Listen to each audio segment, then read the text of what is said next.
சட்டம் என்பது ஒரு நெருப்பு. It's a fire. இன்னைக்கு நான் கூட பாக்குறேன், இன்னைக்கு எல்லா வீட்லயும் பாருங்க விளக்கு அந்த என்ன வச்சுறாங்க, நெருப்பு. அந்த வீட்டுல விளக்கேத்துறதுக்கு, வீட்டில் இருட்டு நேரங்கள், வீட்டில் இருக்கின்ற இருட்டை அகற்ற, வெளிச்சத்தை கொண்டு வர அந்த விளக்குக்கு நெருப்பு வைக்கிறார்கள். அப்போ வீட்டில் இருக்கின்ற இருள் அகன்று ஒளி பிரகாசிக்கின்றது. ஆனால் சில தரத்துலங்கிறான், ஏற்கனவே நம்ம மூட்டைகள்லாம் கொத்துணுங்க இருக்கானுங்க, அவனுங்க என்ன பண்றான், அடையே இவன் கொஞ்சம் வசதி ஆயிட்டான், வளர்ச்சி ஆயிட்டான், திருப்பி இவனை அடிமையாக்கணும், இவனை வறுமையில உருவாக்கணும் நேரம் வரான். ஊரு நெருப்பு வச்சு ஊரா கொளுத்திட்டு போறான். இதுவும் நெருப்பு தான். ஒருத்தன் நெருப்பு ஆக்குதலுக்கு பயன்படுத்துகிறான், அதே நெருப்பை இது ஒரு அழிவுக்கு பயன்படுத்துகின்றான். ஆக இதனுடைய பொருள் என்ன? சட்டம் என்பது சரியானது, அது ஒரு நெருப்பை போன்றது. அது பயன்படுத்துகின்றவனை பொறுத்து அதன் பலன் அமைகின்றது. அவன் உண்மையிலே ஒரு நல்லவன் கையில் அந்த சட்டம் இருக்கும்போது அதனால் வீடு பிரகாசமாகின்றது, உற்பத்தி பெருக்கத்திற்கு அது காரணமாகின்றது. அதனால் தான் இந்திய நாடாளுமன்றத்தின் 50வது பொன் விழாவை கொண்டாடுகின்ற காலகட்டத்தில் இந்திய நாடாளுமன்றத்தின் மைய மத்தியில் பாபா இந்தியாவின் ஜனாதிபதியும் இந்திய அரசியலமைப்பு சட்டத்தின் பாதுகாவலருமான டாக்டர் KR நாராயணன் அவர்கள் தெளிவாக சொன்னார், it is not the fault of the constitution, it is the fault of the people who are enforcing the constitution சொன்னார். இது சட்டத்தின் குற்றம் அல்ல, சட்டத்தை செயல்படுத்துவர்கள் மத்தியில் தான் குற்றம் இருக்கின்றது என்று சொன்னார். இன்னைக்கு பாருங்க, தமிழக சட்டமன்றம், இந்த சட்டமன்றது என்னங்க உதாரணத்துக்கு சொல்லுங்க. சட்டமன்றம் என்ன? சட்டத்தை பற்றி டிஸ்கஸ் பண்றதுதான் சட்டமன்றம். இந்த சட்டமன்றத்தில் யாரு மெம்பரை தேர்ந்தெடுக்கணும்? ஓரளவுக்கு தெளிவடைந்தவர்களை தேர்ந்தெடுக்கணும். கட்சியில் இருக்கிறவங்க யாரை தேர்ந்தெடுக்கிறான்? ஒரு கட்சி மீட்டிங் நடத்தும் போது இன்னொரு கட்சிக்காரன் அவன் மீட்டிங் நல்லா நடத்திட்டான், அந்த கட்சி மக்கள் மத்தியில் செல்வாக்கு ஆயிடும், உடனே அதை அடிச்சு கல்லிடான்னு சொல்றான். போறான் சோடா பாட்டில் எடுத்து சர் சர்ன்னு அடிக்கிறான், கல் அடிச்சு அடிக்கிறான், சர் சர்ன்னு அடிக்கிறான். இப்படி சோடா பாட்டில் அடிக்கணும், கல் அடிக்கணும், நீ சட்டமன்றத்தில் வேட்பாளரா நிக்க வைக்கிற. அடுத்து பாரு, காலங்காலமா சுட்டு அவன் ஒண்ணுமே இருக்க மாட்டான்.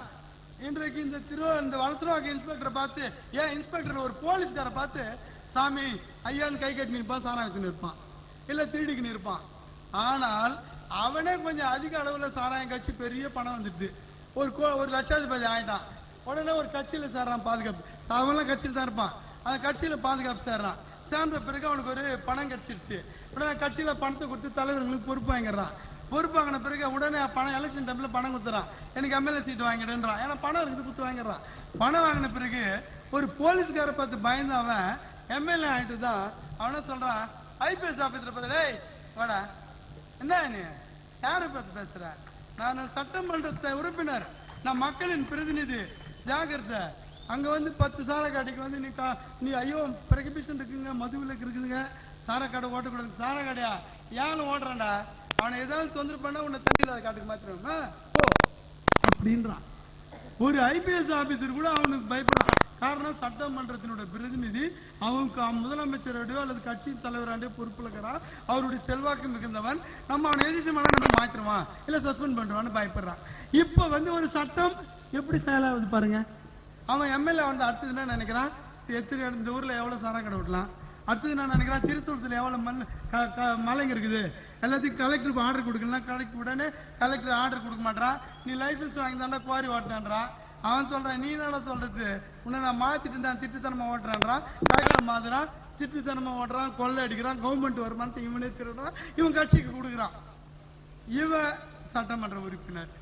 இன்னொரு மணல் குவாரி எடுக்கிறான், மணல் குவாரிக்கு ஆர்டரே இல்ல, எல்லாம் ரவுடிங்களை வச்சுக்கணும், மணல் குவாரி நேரத்தில் அந்த ஊர் மக்களை விட்டுருவான்றான். அவங்க பயந்து கம்முனுக்குறாங்க. இப்படி சட்டத்துக்கு எதிரான செயலை செய்யறதுக்கு தான் ஒரு சட்டமன்றம், சட்டங்கள் விவாதிக்கப்படுகின்ற, சட்டங்கள் செயலாக்கப்படுகின்ற ஒரு இடத்துல நீ ஒரு MLA நிக்க வைக்கிற. உதாரணத்துக்கு ஒரு MP, அதே இப்ப கை நாட்டு போராட்டத்துன்னு போயிட்டு பார்லிமெண்ட் MP எதுக்குன்னு நிக்க வைக்கிறேன். அப்ப பார்லிமெண்ட்ல என்னதான் டிஸ்கஸ் பண்றான், எத்தனை சாரா கடை விடலாம், எத்தனை திட்டு மணல் ஓட்டலாம், எத்தனை பேரை கொள்ளை அடிக்கலாம், இல்ல கவர்மெண்ட் பரம்போக நிலங்க எவ்வளவு மடக்கலாம், இல்ல ஊடு கொடுத்துன்னு போறாங்க கட்ட பஞ்சாயத்து எவ்வளவு பண்ணலாம் அப்படின்னு சொல்றவனுக்கெல்லாம் நீ யாரு கொடுக்குற? சட்டமன்ற MPவை MLA பொறுப்பு கொடுக்குற. அப்போ இது அவன் பண்றது என்ன பண்ணுவான்? அவனுக்கு கான்ஸ்டிடியூஷன் என்ன தெரியும், ஒரு அவன் எம்பிக்கு என்ன பொறுப்புன்னு தெரியும், எம்எல்ஏக்கு என்ன பொறுப்புன்னு தெரியும், இந்திய குடிமகனுக்குள்ள உரிமைகள் என்ன தெரியும், நாம் எதற்காக வெற்றி பெற்றோம், அந்த மக்களின் உணர்வுகளை நாம் பிரதிபலித்தோமா, அந்த மக்களின் உரிமைகளை நாம் கேள்வி கேட்டோமா, அல்லது அந்த மக்களுக்காக தான் நம்ம என்ன வாதாடி கொடுத்தோம், அந்த மக்கள் வெல்ஃபேர் எப்படி நம்ம நீங்க அங்கீகரிக்கிறது அப்படின்றத பற்றி நீ ஏதாவது யோசிச்சியா? அப்படி கண்ணுக்காணி கொடுக்குற இல்லையா? அடுத்த தடவை இந்த தடவை கொள்ள செஞ்சுட்டு 100 கோடி அடிச்சுக்க, அடுத்த தடவை 6 பக்கத்து ஓட்டு வாங்கலாம் அப்படின்னு நினைக்கிறதுக்குள்ள நீ தீர்த்து கொடுக்குற. அப்போ சட்டம் சரியாக செயல்படுத்தாதவன் கையில் இருப்பதனால் இந்த நாட்டு 50 ஆண்டுகள் விடுதலை பெற்றும் கூட இன்னும் உணவு முடுக்க இடமில்லாமல் சாலையோரங்களிலும் தெரு ஓரங்களிலும் அனாதைகளாக வாழ்கின்ற மக்களை, இந்திய குடிமக்களை, இந்திய நாட்டின் மகாலய மன்னர்களை நாம் பார்க்கின்றோம். அதுக்கு காரணம் யார்? சொல். சட்டமா? சத்தியமா சட்டம் இல்ல. அந்த சட்டத்தின் பெயரால் கட்சிகளின் தலைவர்கள் செய்கின்ற குற்றம். இன்னைக்கு அது எம்பி எம்எல்ஏ யார் தேர்ந்தெடுத்தது? நீ கட்சி இவனுக்கு ஒழுங்கான சீட்டு கொடுத்தா பார்த்தா கை நாட்டு ரவுடி, பார்த்தா சாராய வியாபாரி, இப்படி எல்லாருமே எலெக்ஷன்ல மக்கள் மத்தியில் நிற்கும் போது மக்களே பெரும்பாலானோர் நம்ம எதுக்கு யாருக்கு ஓட்டு போனோம்னு தெரியல. அவங்க இந்த value of the voting system, வாக்குரிமையினுடைய அதிகாரத்தையோ பலனையோ இன்னும் புரிந்து கொள்ளாமல் இருக்கின்றார்கள்.